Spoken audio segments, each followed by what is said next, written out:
अक्षय तृतीया, ये नाम सुनते ही मन में आता है कभी न खत्म होने वाली समृद्धि का दिन। पर क्या हम जानते हैं कि इस मान्यता के पीछे एक बहुत ही दिलचस्प कहानी है। कहानी एक ऐसे व्यापारी की जिसकी आस्था की सबसे बड़ी परीक्षा हुई। तो चलिए आज उसी पवित्र कथा में उतरते हैं। तो एक सवाल मन में आता है ना, कि क्या सच में आस्था का बस एक काम, सिर्फ एक काम किसी की पूरी जिंदगी, उसका पूरा भाग्य बदल सकता है? कमाल की बात है कि यही सवाल धर्मदास की कहानी का बिल्कुल सेंटर पॉइंट है, और आज हम उसी को जानेंगे। तो चलिए सबसे पहले ये समझते हैं कि आखिर इस दिन का मतलब क्या है, इसका महत्व क्या है। देखिए, इस दिन का जो नाम है ना, उसी में इसका सबसे बड़ा राज छिपा है।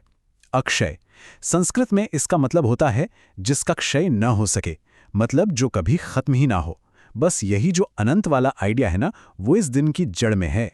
अच्छा, ये जो कभी न खत्म होने वाली शक्ति की बात है, इसका एक बहुत ही फेमस एग्जाम्पल हमें मिलता है भविष्य पुराण में। कहानी है अक्षय पात्र की। भगवान कृष्ण ने युधिष्ठिर को एक ऐसा चमत्कारी बर्तन दिया था जिससे खाना कभी खत्म ही नहीं होता था। सोचिए, उसी एक बर्तन से पूरे राज्य का पेट भरता था।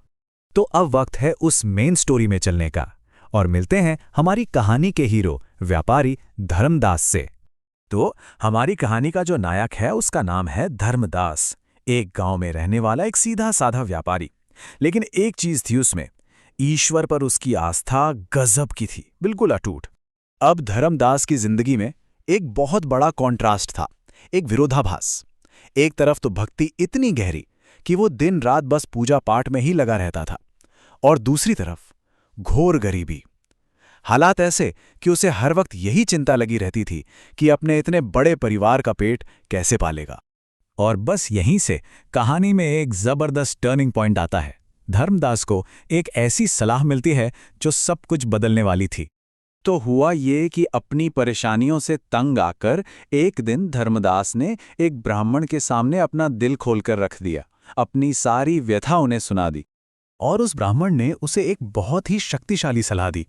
उन्होंने बताया अक्षय तृतीया व्रत के बारे में, और ये भी कहा कि इस व्रत ने हमेशा हमेशा ही भक्तों को धन, सुख, सम्मान सब कुछ दिलाया है। ब्राह्मण की ये बातें सुनकर धर्मदास को जैसे एक रास्ता मिल गया। उसने ठान लिया कि वो ये व्रत करेगा। हाँ, उसके पास पैसे नहीं थे, साधन नहीं थे, लेकिन आस्था थी, और बहुत गहरी थी। उसे पूरा यकीन था कि प्रभु की शरण में जाने से ही सुख मिलेगा। तब सवाल ये था कि वो ये करेगा कैसे।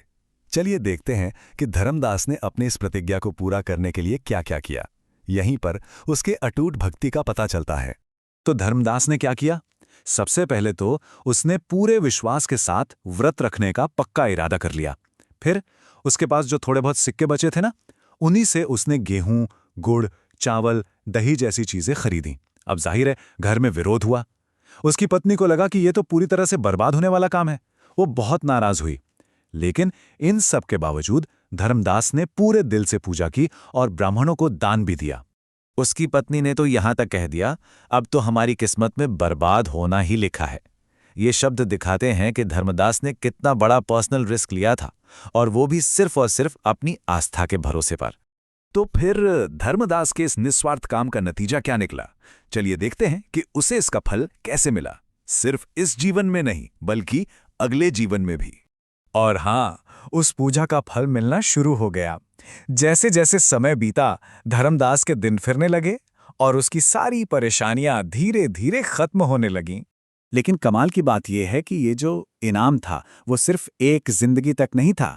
देखिए, पहले जीवन में उसने इतनी मुश्किलों के बावजूद व्रत रखा, बुढ़ापे तक उसकी श्रद्धा में कोई कमी नहीं आई, और इसका असली फल उसे मिला अगले जन्म में, जब वो कुशावती नगर का एक बहुत धनी और शक्तिशाली राजा बनकर पैदा हुआ।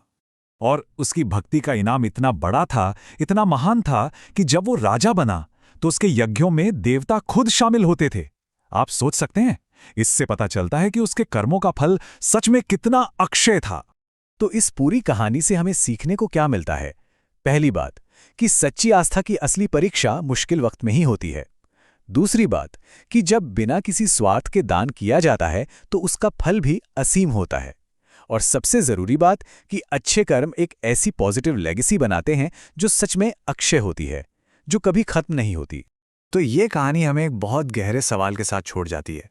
सोचने वाली बात है ना, कि आज की ज़िंदगी में वो कौन से छोटे या बड़े काम हो सकते हैं जो एक अक्षय यानी कभी न खत्म होने वाला पॉजिटिव असर डाल सकते हैं।